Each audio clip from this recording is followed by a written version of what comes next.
you find yourself thinking back to the time in the military, or was it more of a, like you say, you lose that kind of get up and go vibe, right? Which is what we have when we are in the military. Yeah. Did you find that was difficult to spark because you're a civvy again? Exactly, and nothing could quite achieve that adrenaline high of the military when you were. I mean, I could pinpoint the moment during my military. I won't call it a career, but it wasn't a career during my military service when I was absolutely at the top of my game. I was the best soldier I could be. I just had everything under control. You hark back to that, but unconsciously, subconsciously, you hark back to that. You never realize that that's what it was all about, or you thought it was all about, and to try and adapt that into a civilian aspect, into civilian life, dealing with a lot of people who have no idea what you went through, and well, why should they, you know? And you now got to abide by their rules, and very difficult adjustment. Really struggled. Do you want to share what that pinnacle point was? Because you don't realize it is your pinnacle point, your top point, because you think, well, maybe there's more. But like you say, when you look back, you then know. Yeah. It was a contact in the southeast of the country, bordering Mozambique and South Africa. And my stick, I was a stick leader. I was a corporal then. Were sent in. Guerrillas had been sighted in a village, in a rural village in the bush, and I don't know, there were about 20 or 30 of them had been sighted, which was a sort of common sort of number. They were pretty big gangs. They came in gangs of 100, 200, and then dispersed into smaller gangs throughout the tribal areas. And the helicopter dropped us about 100 meters from the kraal, which is a little local African village. Okay.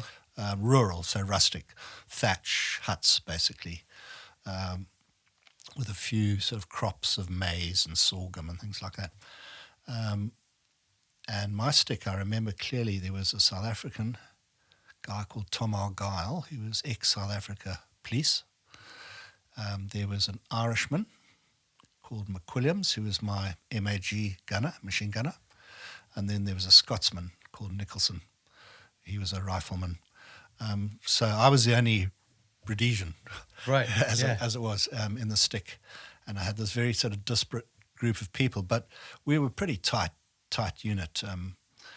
And we swept through this kraal. It was empty, but you could see people had been there recently. There was a fire still burning and signs of a hurried evacuation. Kicked in all the doors, you know, looking for people and weapons in the roof and people under the beds and things like that. The kraal was empty. So we then swept through the kraal on the K car, which the helicopter conducting the whole operation said, Chris, there's a path leading out of the kraal heading southeast or whatever it was.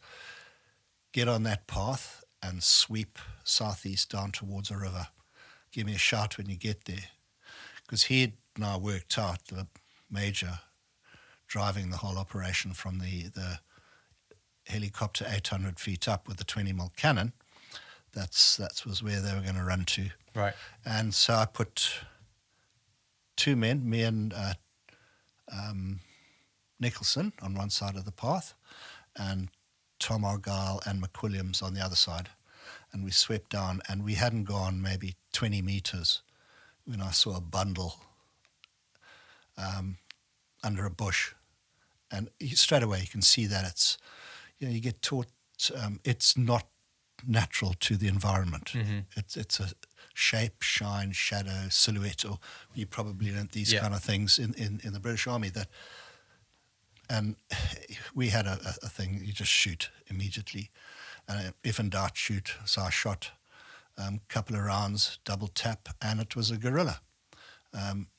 His AK pointing at me. He was waiting for me to step on him, and he would have had a go at me, taken me out. And it was close. It was only 2-3 meters, and literally grunted and rolled over.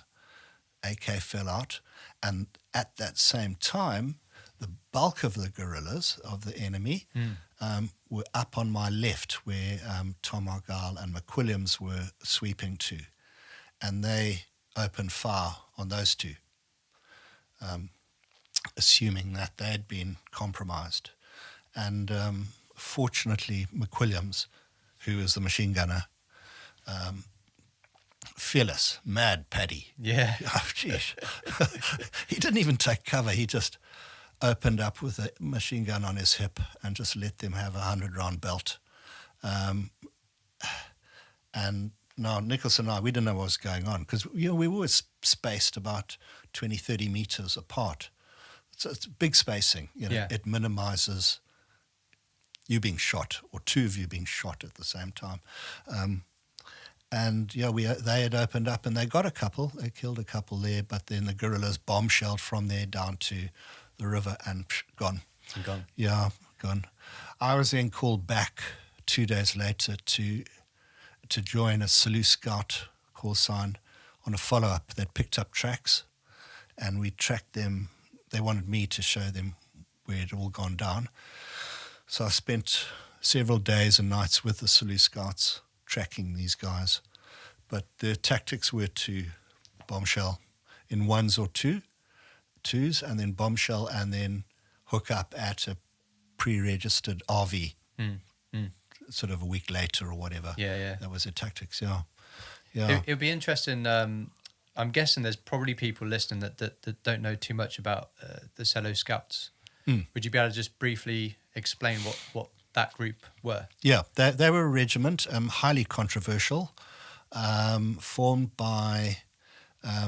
effectively formed by the Rhodesian Special Branch of the BSAP and commanded first off by Ron Reed Daly, who had been the regimental sergeant major of the Rhodesian Light Infantry. He'd got his experience in Malaya in the 50s, fighting there.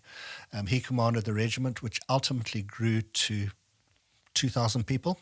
It was the biggest, apart from the territorial regiment, it was the biggest regular regiment in the country, of which a good 80% were black. Okay.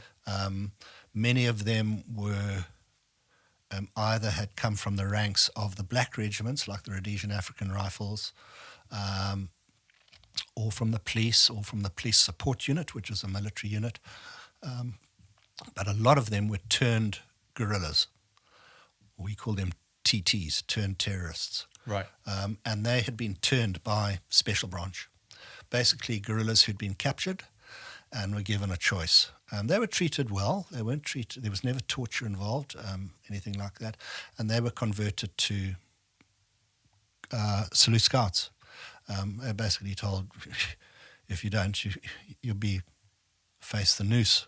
Yeah. Because the country at the time, it still wasn't regarded as a war situation, so it was a criminal offence to carry an arm of war, a weapon of war. So, and the Selous Scouts were probably 70-75% responsible for most of the fire force call-outs, and they would achieve this either by OPs.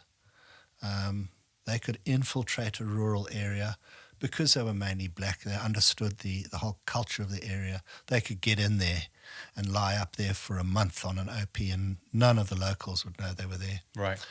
Or they would embark on what were called pseudo-ops, which is where they got their most successes. That's where they dressed up as guerrillas.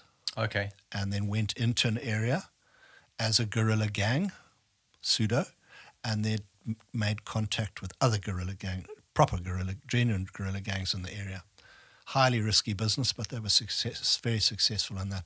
And then once they'd identified a guerrilla gang, they would then call in the fire force, and we'd come in and do the rest. Okay. So that was the Selous Scouts. Yeah. Yeah. Sounded like quite a good group alongside your aspect.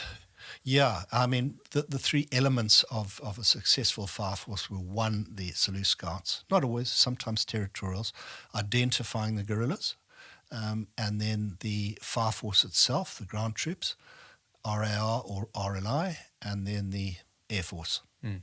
Yeah. Cool. Yeah. Well, thanks for sharing that, because it taught me something. So Yeah. it was really good. So let's go back to yourself.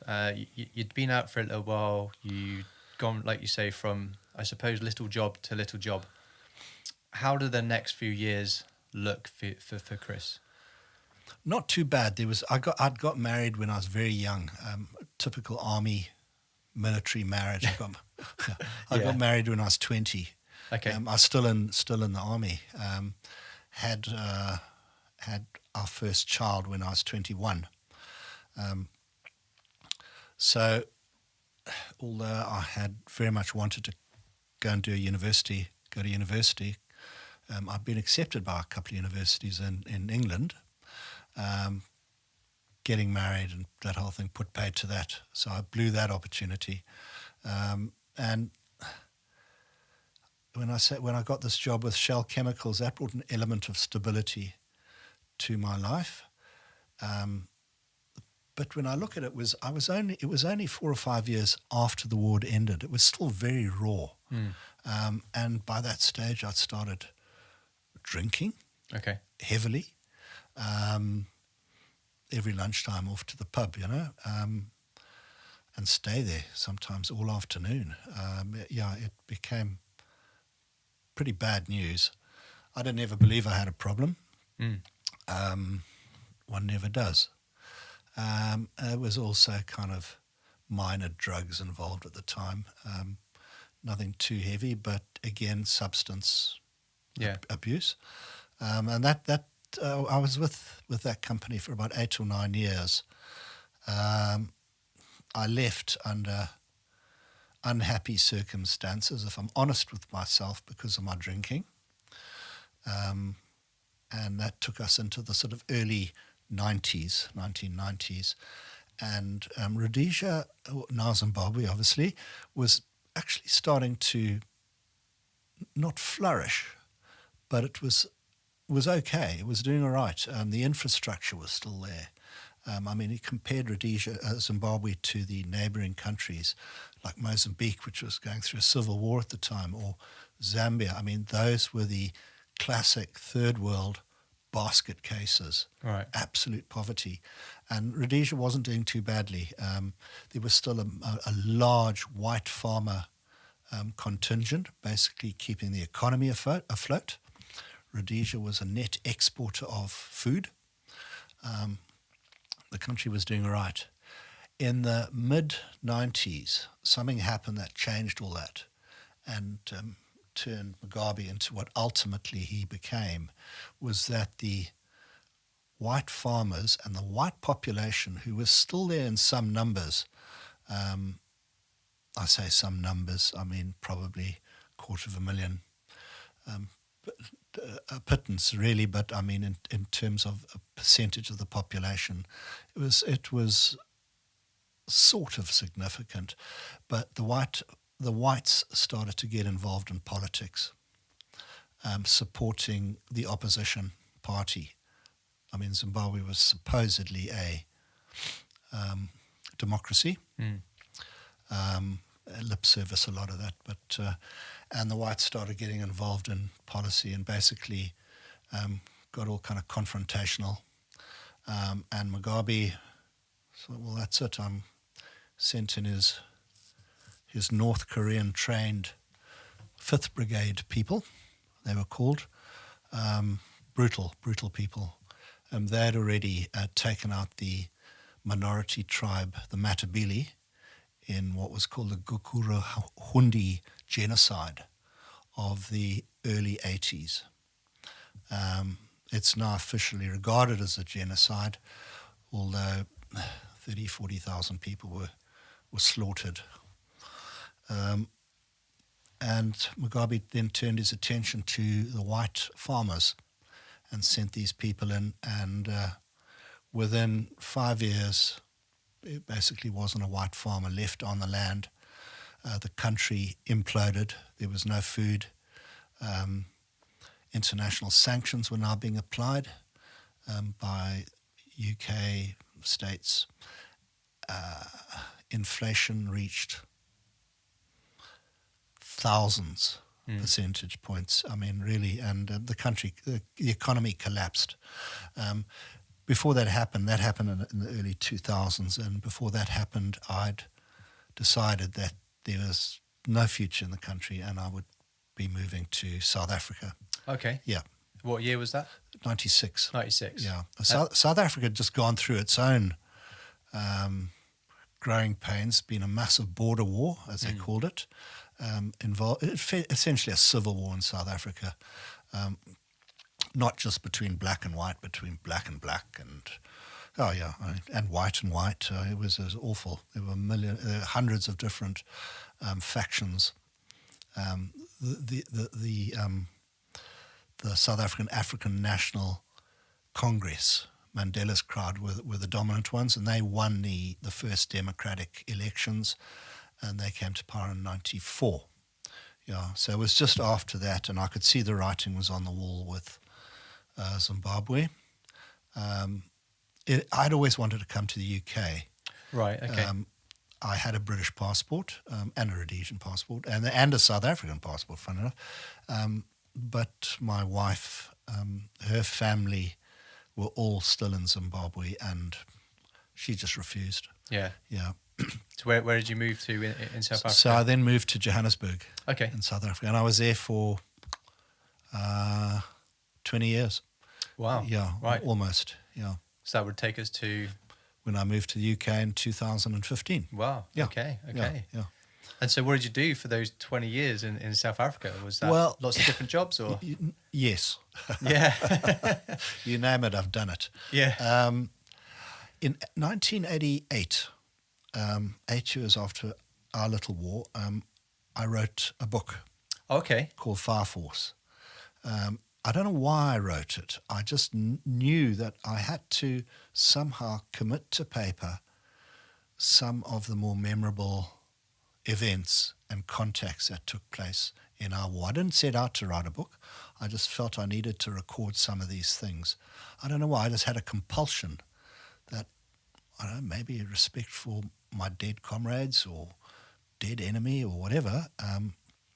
So I wrote the book, and I wrote it quite quickly in about 6 months. And then at the end of it, I had all these stories in no kind of structured format. I thought, well, maybe if I join them all up, there's a book in there.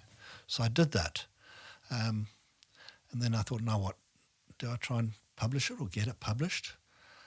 So I sent it off to various publishers, military publishers in the UK and the US, and no one was interested. A lot of them hadn't even heard of Rhodesia. Said, why should this be of any interest to us? And you basically lost, get over it. I mean, I had that. Okay. So then I thought, well, let me try nearer home. So I sent it down to a publisher in South Africa, military publisher, and he said, yeah, I'd love to do this. So he published it in 89. He then promptly went bankrupt a year later. So the book, it had done quite well initially. I mean, I probably sold about 10,000 copies in the first year or so. Wow. And then went out of print as the publisher had gone bust. Okay. I got a royalty check from the liquidators for the princely sum of 52 Rand, which is about £5 at the time, I suppose. Oh, wow. And insult to injury, it was stale, the check, when it arrived. Oh, no. Yeah, anyway, so I then, when I'd moved to South Africa and I'd gone through various jobs, South Africa was going through a tough time as well because it was just after their conflict had finished. And I thought, what do I do? I didn't have a job. After I'd moved, I lost the job I had sitting in Joburg. I thought, what I'll do is republish my book. I knew there was still a market for it, and I thought, let me redo it, and the way I wanted to do it, take out all the sort of the original publisher's right-wing insertions. He changed the whole complexion of the my original manuscript. Okay.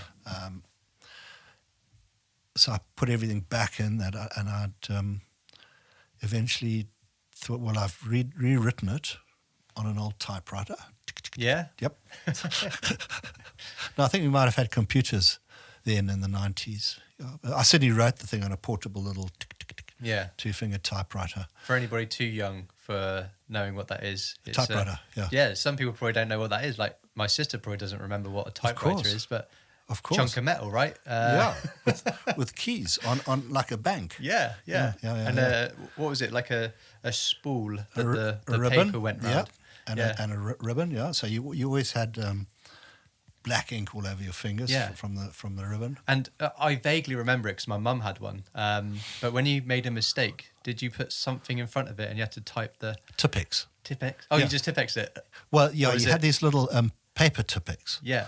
So you could put it in over the offending letter on the key and go, bop, and it hit the key, and it would, if it was a D, for example, you put it over the D, the Tipex, and you hit the D key, and it would go, tick, and it would put this little white bit, splodge. Yeah. Just a funny aside there. My mother, she was an even more of a dinosaur generation than mine. I was trying to teach her once how to work a computer, and she kept trying to touch the screen. Oh, really? And rub out a mistake. She said, "How do I do this?" Yeah, shame. And then today we're going back to touch screens. So she was kind of living in the future. Yeah. So I had this manuscript rewritten, happy with it, and I thought, well, how do I publish it myself? Because I don't want to go and give it to someone else who's going to rip me off again. So I did. I went through the whole process of learning how to self-publish a book.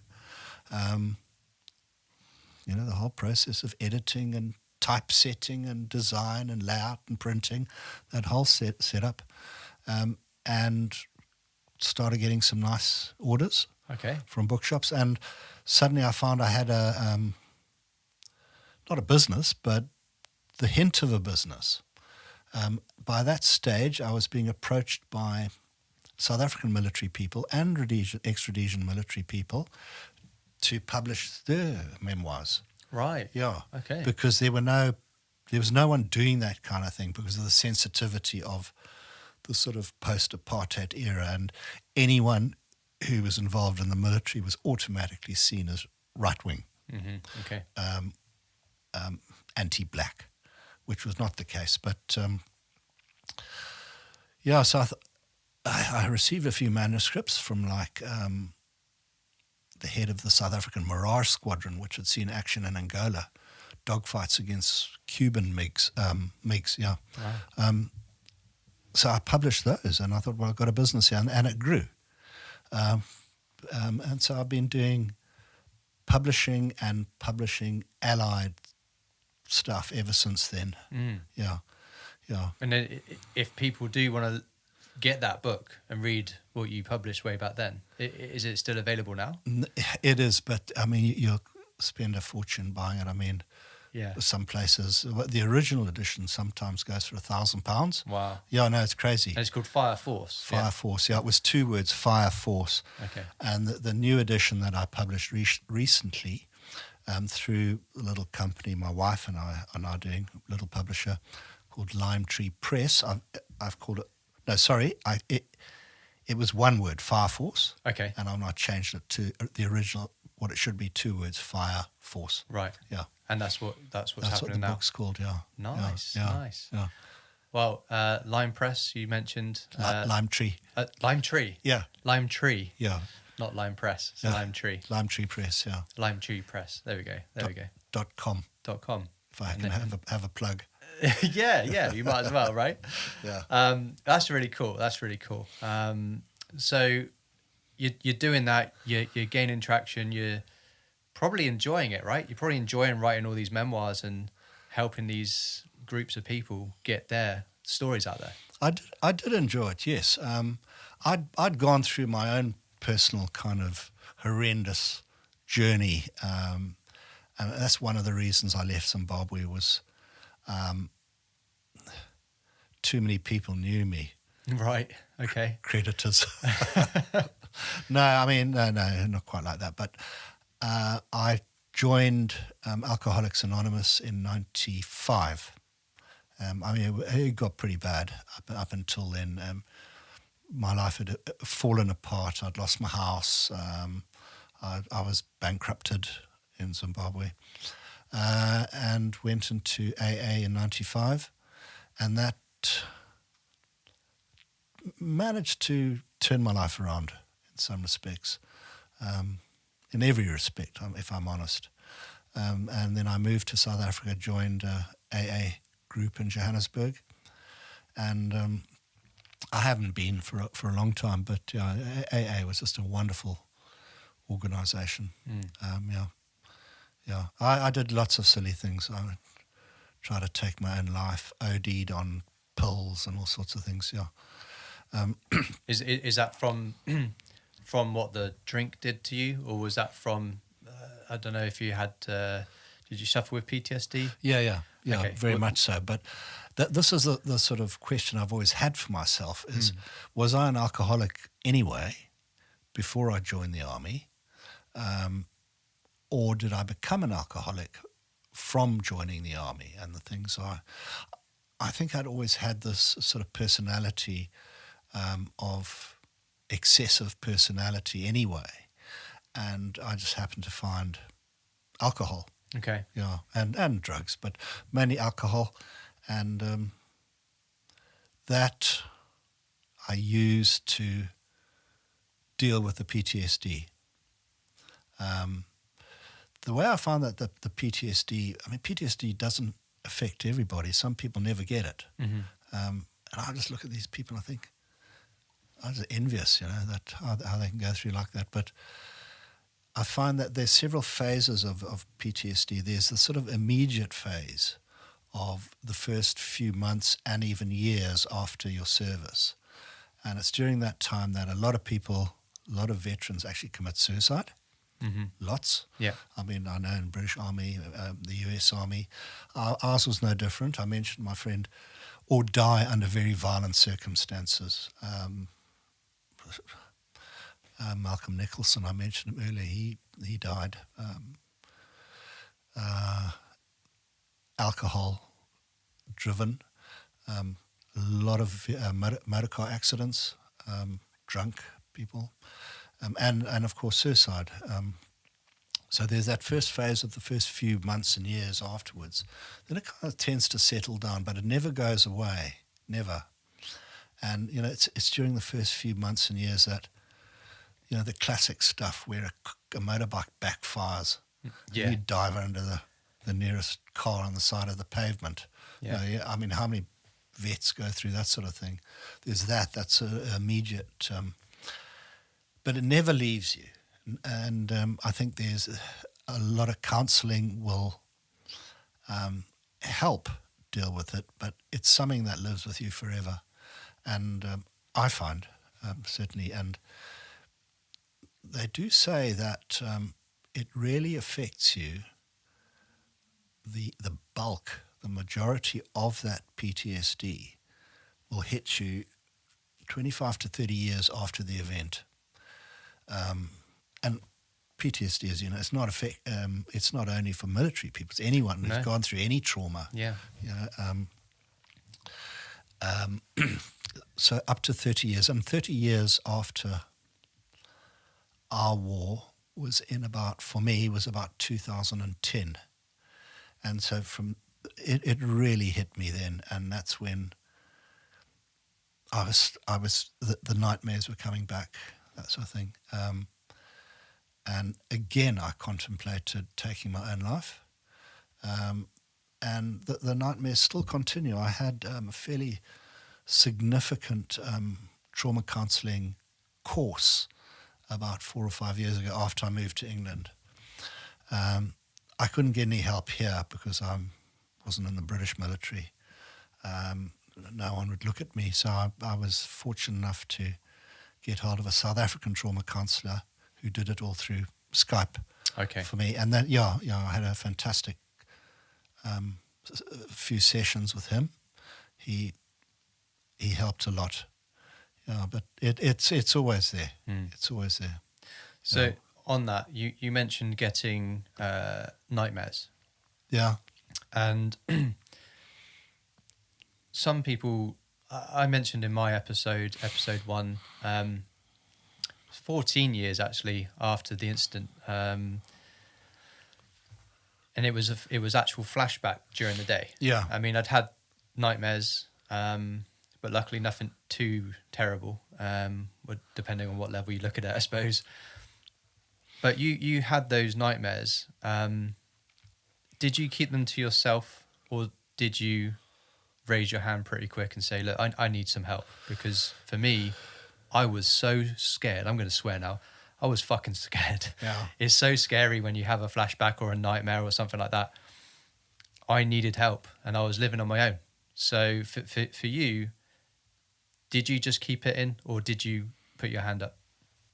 I think by writing my story, writing it down, that I had kind of opened up to the world, in effect, what some of the things I went through. I try to keep the book as honest as possible, including all my feelings and emotions, a lot of which I wasn't able to identify at the time. I didn't believe I needed help for a long time. I just thought I'd been through some pretty horrendous experiences. I was drinking more and more, as I've mentioned, but I did find that the act of writing it down proved very therapeutic in some respects. It's almost like I'd expunged myself of it by transferring it from me onto a piece of paper. Okay. That helped, without doubt. But I think you nailed it just now with the flashbacks. I mean, I'd gone through life with this feeling, unidentifiable feeling that maybe I was a little bit dirty because of the things I'd done. Alcoholics Anonymous taught me that I was a good person who'd done some bad things. It's not the end of the world. I mean, you can still deal with it. Yeah. But it's, as you say, it's not so much the nightmares, not so much that whole underlying feeling of unworthiness. There's a large element of survivor guilt in there too. It was the flashbacks. I think those are the worst. Yeah. You know, there's that whole feeling of that whole living your day-to-day life as not achieving what you should achieve, achieving your potential. You're unworthy. You're not getting jobs because you're unworthy. You know, this whole beat yourself up thing, you know.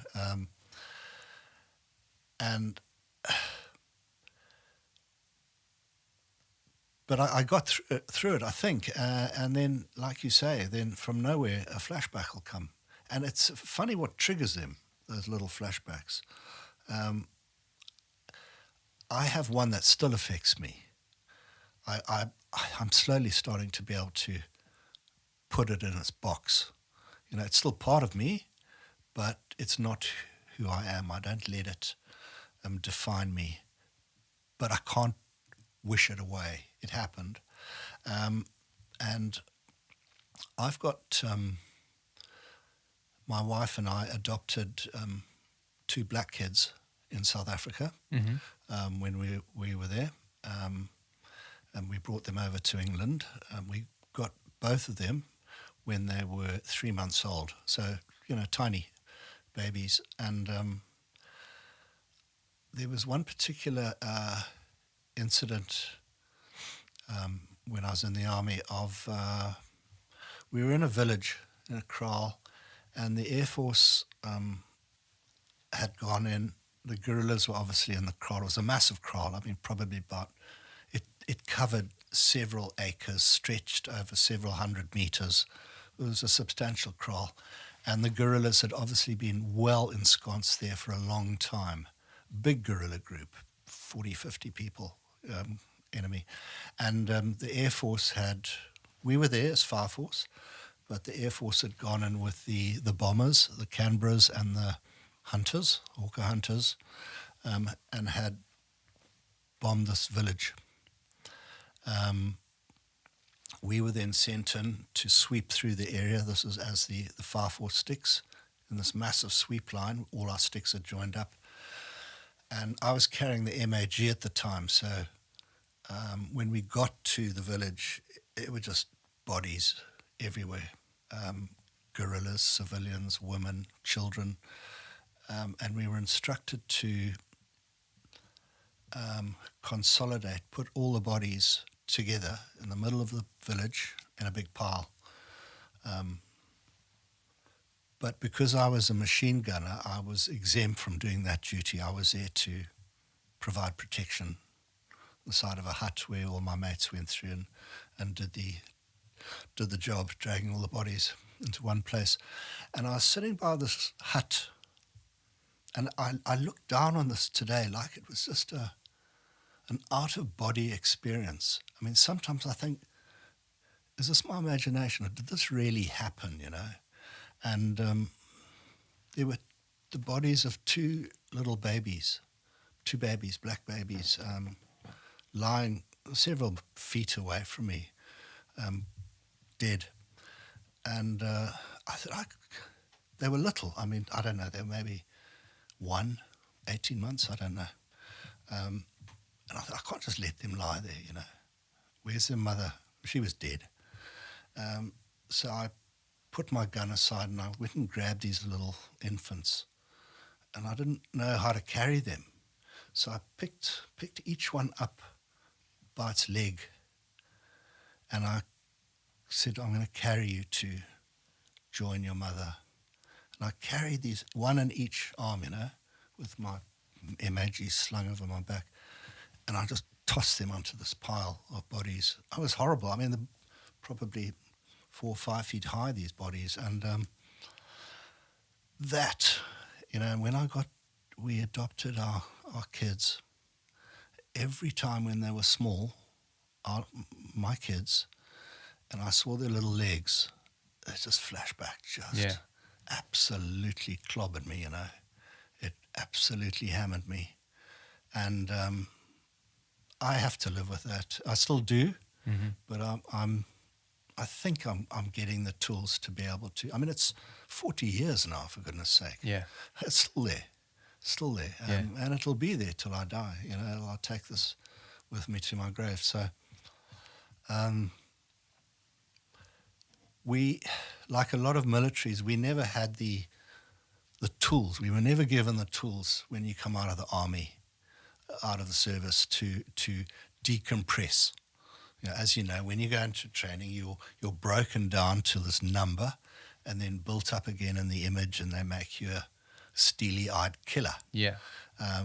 Go through a war, see your service out, then you come out of that, and they take your weapons away and say, off you go, you're a civilian now.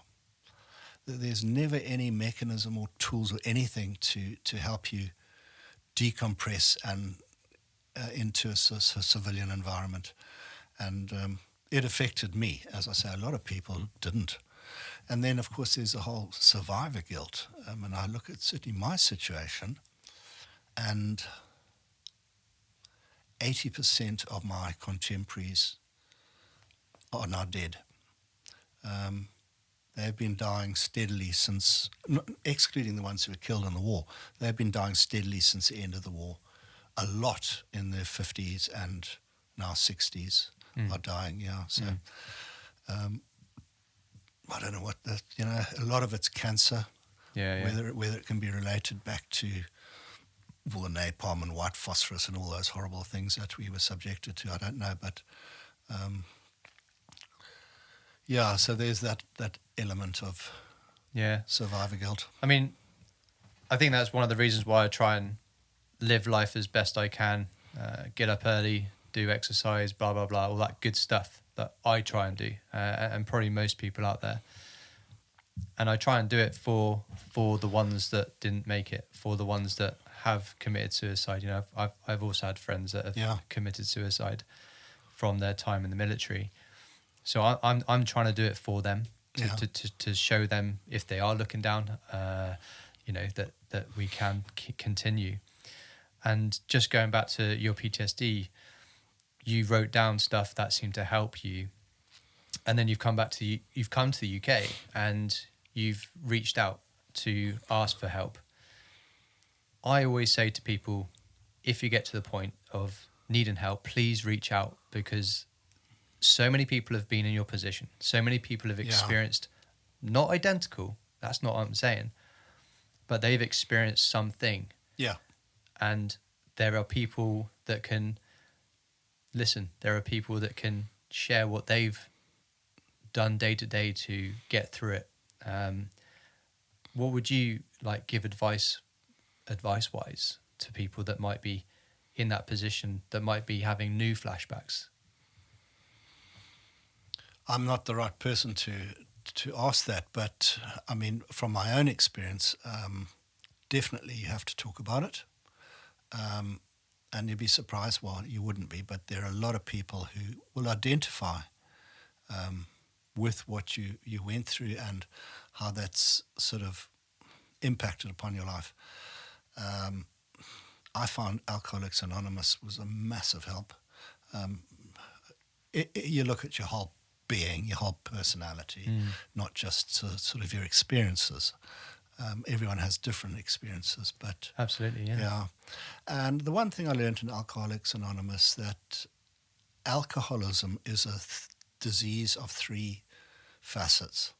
There's the emotional facet, there's the spiritual facet, and there's the physical facet. The physical facet's obvious. You just drink yourself away, your liver will shrivel up and you'll die. That's the physical aspect.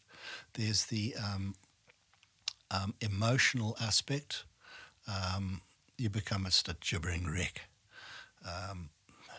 And then there's a spiritual aspect, which is the most difficult aspect to try and rectify. And I think the words, I'm not punting AA here, and I know it's meant to be an anonymous organisation, but it's coming to believe, I think, step one, that a power greater than yourself can heal you.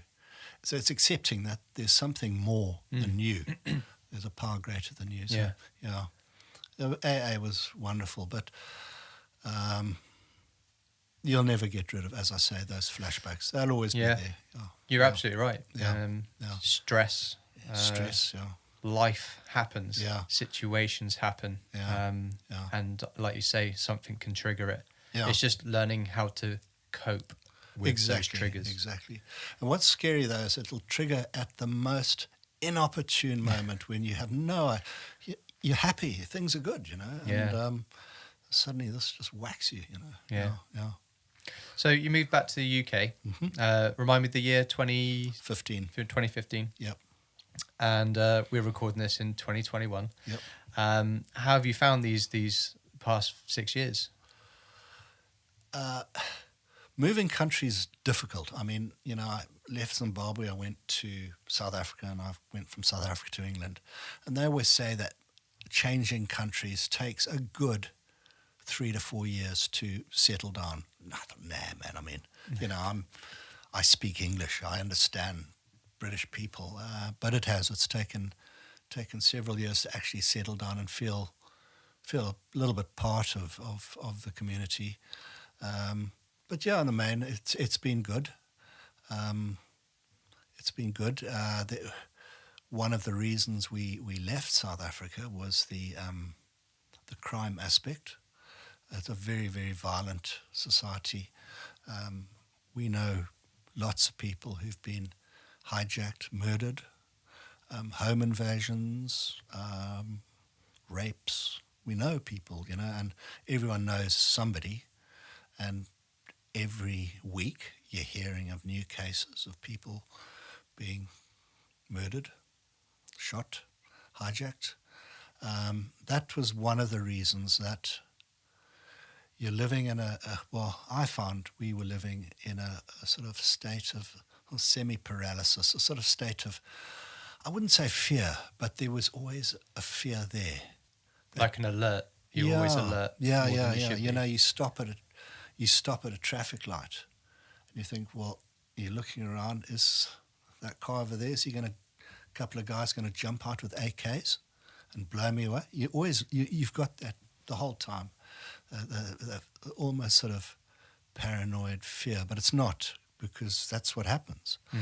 So that was one of the reasons we left, and perversely having black kids in a sort of mixed race family now was in some respects problematic in South Africa. Not particularly from either black or white, but both. And we just felt there were more opportunities for the kids in the UK. Yeah. Yeah. And so coming back to the UK, you've got, I'm going to try and pronounce this correctly, Lime Tree Press. Lime Tree Press. Good. Yes. Good. Look at me growing. Lime Tree Press, that's going well. Or my other question is, did you write another book? I did. I've written a couple of books since Fire Force, but Lime Tree Press, it's doing all right. It's brand new. It's essentially an online publisher, which my wife runs. I run a little bit. I assist her. But that started in December, so it's still very early days. Very difficult to tell. I mean, we've only published 3 new books. But yes, and we're republishing or redoing my books. I wrote a sequel to Fire Force called Survival Course, which covered my Part 2 period, police anti-terrorist unit, the last 15 months of the war, and the next decade and a bit, the next 15 years. So it covers my whole story from paramilitary to essentially when I left Zimbabwe. Right. Yeah, that whole sort of 15 grey years. Yeah. Lost decade, and sometimes no idea what I did. So this is putting you on the spot. So Yes. If you don't have an answer, that's fine. Yeah.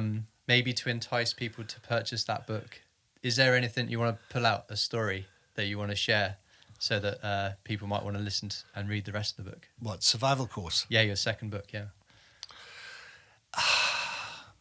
Like I said, this is you on the spot, so it doesn't matter. Yeah. I mean, it covers the whole AA period. Okay. Later in the book.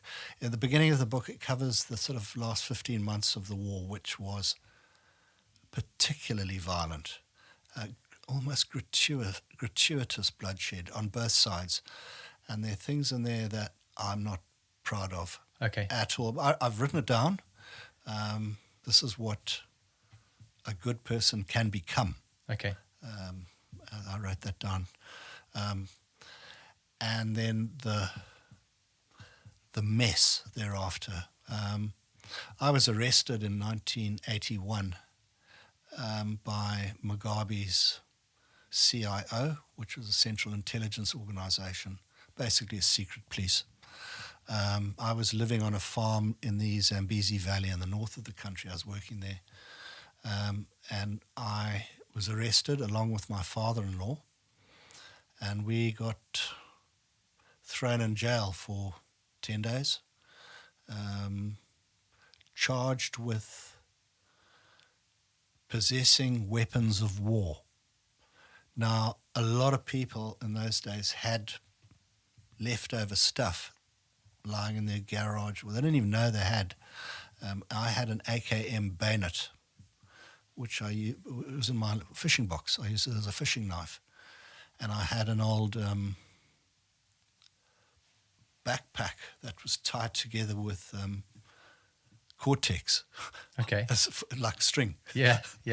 And obviously one of my farm workers had spotted this somewhere and went and told the cops.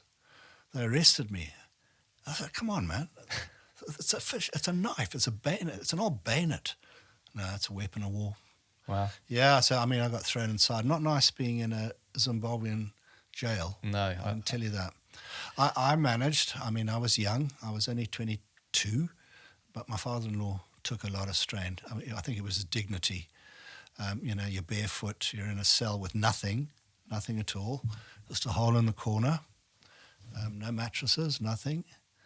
And You're there for 10 days, not knowing whether the perversion of the whole situation was that it was a Rhodesian law that could have had me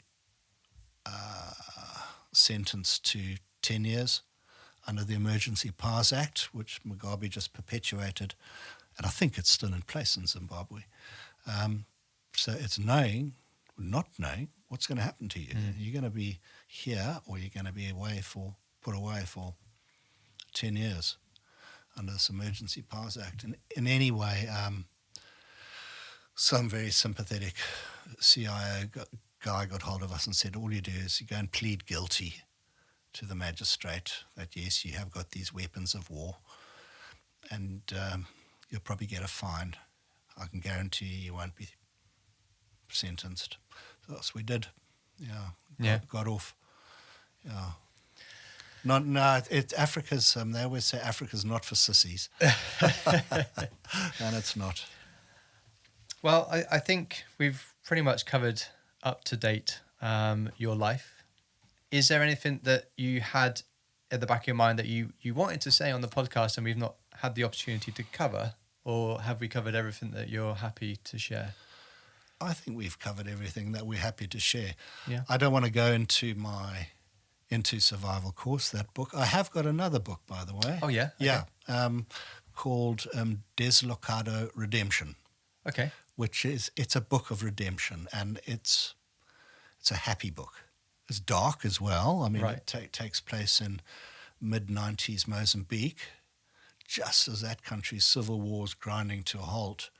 And it's about cross-cultural, cross-racial relationships. I won't go into any more about that, but that's what that's about. It's semi-autobiographical, but it's bringing it into a more universal context. Nice, Yeah. nice. Yeah. Okay. Deslocado is a Portuguese word meaning refugee, Right. literally dislocated. Yeah. Okay. Yeah. Okay. And it's about the refugees in Southern Africa, white and black. We're not all, not necessarily refugees, but we're displaced. Yeah. Yeah. Yeah. Yeah. Excellent.